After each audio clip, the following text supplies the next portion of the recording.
तेज India, सच की तस्वीर। नमस्कार, आप देख रहे हैं तेज इंडिया टीवी और मैं हूं आपके साथ आरती सिंह आजाद। बढ़ते हैं खास खबरों की ओर।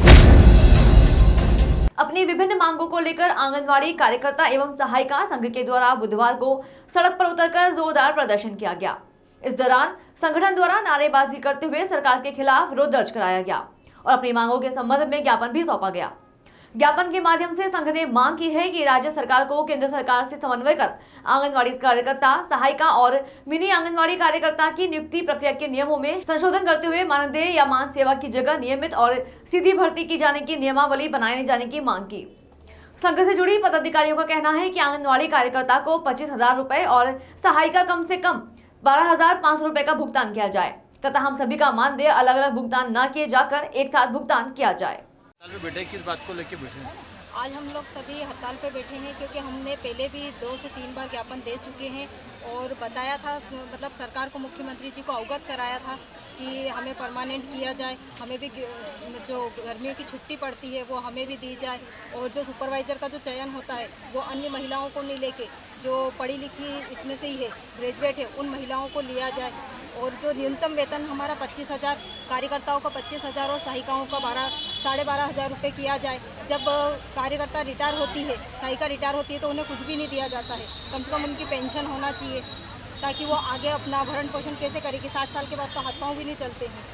तो इन सभी मांगों को लेकर हमने ज्ञापन आज का ये करा है और अगर हमारी मांगों को नहीं माना गया तो हम तालाबंद हड़ताल करेंगे। आपका नाम और पद? श्रीमती रीनी पवार, जिला अध्यक्ष रतवा। एक है ज्ञापन का ज्ञापन की कॉपी दे दो, फोटो कॉपी। तेज इंडिया, सच की तस्वीर। रतलाम में पंजीयन विभाग में सर्वर की समस्या से परेशान सर्विस प्रोवाइडर बुधवार को हड़ताल पर रहे। पूर्व में ही इन लोगों के द्वारा 4 जनवरी को हड़ताल की बात कही गई थी, जिसके बाद सभी लोगों के द्वारा काम बंद कर हड़ताल रखी गई। पंजीयन विभाग में लगातार सर्वर की परेशानी के चलते सर्विस प्रोवाइडर और उपभोक्ता परेशान हो रहे थे। आम जन को स्लॉट बुकिंग होने के बाद दिन भर रजिस्ट्री के लिए इंतजार करना पड़ रहा था।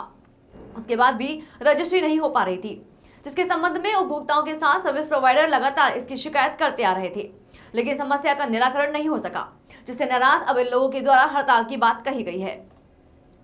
पंजीयक विभाग में सर्वर की समस्या को लेकर मंगलवार को मंत्री जगदीश देवड़ा की उपस्थिति में उच्च स्तरीय बैठक भी हुई, जिसमें उनके द्वारा विभाग के आला अधिकारियों से इस समस्या से निजात पाने के संबंध में जानकारी चाहिए, जिस पर संबंधित के द्वारा जानकारी दी गई। सर्विस प्रोवाइडरों की परेशानी के संबंध में विधायक चैतन्य कश्यप ने भी मंत्री देवड़ा से चर्चा कर उक्त समस्या का जल्द निराकरण करने की बात कही थी। विगत 1 माह से रजिस्ट्री करने वाले जो सेवा प्रदाता हैं उनके सामने 4-5 मुख्य समस्या आ रही है। जब हम हमारी क्रेडिट लिमिट में बैलेंस ट्रांसफ़र करते हैं तो बैलेंस किसी और के यहाँ चले जाता है, साइट पर अटक जाता है, सर्वर डाउन हो रहता है। रजिस्ट्री की डीड मर्ज करने के बाद पेमेंट काटते हैं, रजिस्ट्री की डीड गायब हो रही है।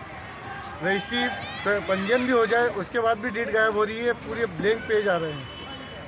और उसके साथ साथ फॉर्म भरते हैं, फॉर्म करप्ट हो जाता है।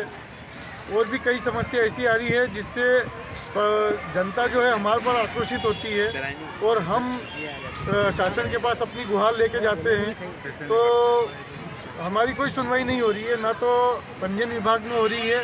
हम आगे भी प्रभारी मंत्री जी, विधायक जी सबके पास अपनी शिकायत लेके जा चुके हैं, लेकिन ये समस्या जस की तस बनी हुई है और इसका कोई निराकरण नहीं हो रहा। इसके बाद भी जो जैसे डीड करप्ट हो गई है और वो पैसा रिफ़ंड में डालते हैं तो रिफ़ंड भी हमारा 6-6 महीने तक नहीं आता है। अभी अगर आप सूचना लोगे ऊपर पंजीयन विभाग में तो लगभग 100 या 150 प्रकरण केवल रिफ़ंड के निकलेंगे और 1-1.5 साल से लोगों के पेमेंट अटके हुए हैं। काम करने के लिए सही से उपस्थित नहीं रहते हैं। यहाँ पर जो है इतनी समस्या हो गई है कि हम काम करने की बजाय नहीं करना ज़्यादा अच्छा समझ रहे हैं। आपका नाम, आपका पद? मेरा नाम लोकेश राठौर है और ये भी सभी साथीगण हैं। अभय जी मुणत है, चोपड़ा जी और ये ओम जी रेडा है। तेज इंडिया, सच की तस्वीर। अवैध रूप से हथियार लेकर घूमने के मामले में थाना दीनदयाल नगर स्थित हाट की चौकी पुलिस ने सुभाष नगर क्षेत्र से 2 बदमाश को रंगे हाथ पकड़ा है। पुलिस ने आरोपी के पास एक खटकेदार चाकू भी बरामद किया है, जिसके माध्यम से यह लोगों को डराने धमकाने का काम कर रहे थे। उक्त सूचना के आधार पर पुलिस ने मौके पर पहुंचकर दोनों लोगों को पकड़ा है। पुलिस की माने तो दोनों आरोपियों के खिलाफ प्रतिबंधात्मक कार्रवाई भी की गई है। साथ ही एक आरोपी के खिलाफ पूर्व में अवैध रूप से हथियार रखने के मामले सामने आए हैं, जिसके चलते उसके खिलाफ कार्रवाई भी की गई थी। वहीं दूसरे व्यक्ति के खिलाफ पूर्व में कोई प्रकरण नहीं है, लेकिन वह भी उक्त आरोपी के साथ लोगों को धमकाने का काम कर रहा था, जिसके चलते दोनों के खिलाफ कार्रवाई की गई है। पुलिस ने अवैध रूप से हथियार रखने का मामला दर्ज कर न्यायालय में पेश किया है। एक युवक पकड़ा है जिसके पास हथियार है कुछ। ये कल सुभाष नगर घाटी पे 2 व्यक्ति को अवैध हथियार खटकेदार चाकू के साथ पकड़ा गया था, जिनके विरुद्ध दोनों के विरुद्ध पृथक से 25 आमसक की कार्रवाई की गई है। उनके ऊपर प्रतिबंधात्मक कार्रवाई करके कोर्ट में पेश किया गया है।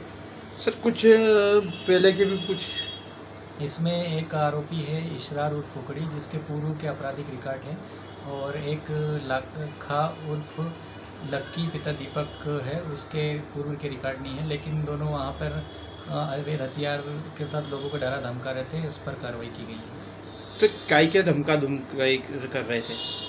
ये अधिकतर शराब के नशे में वगैरह इस प्रकार का आने जाने वाले लोगों को धोस दे रहे थे। किस तरह की धमकियाँ वगैरह दे रहे थे लोगों को?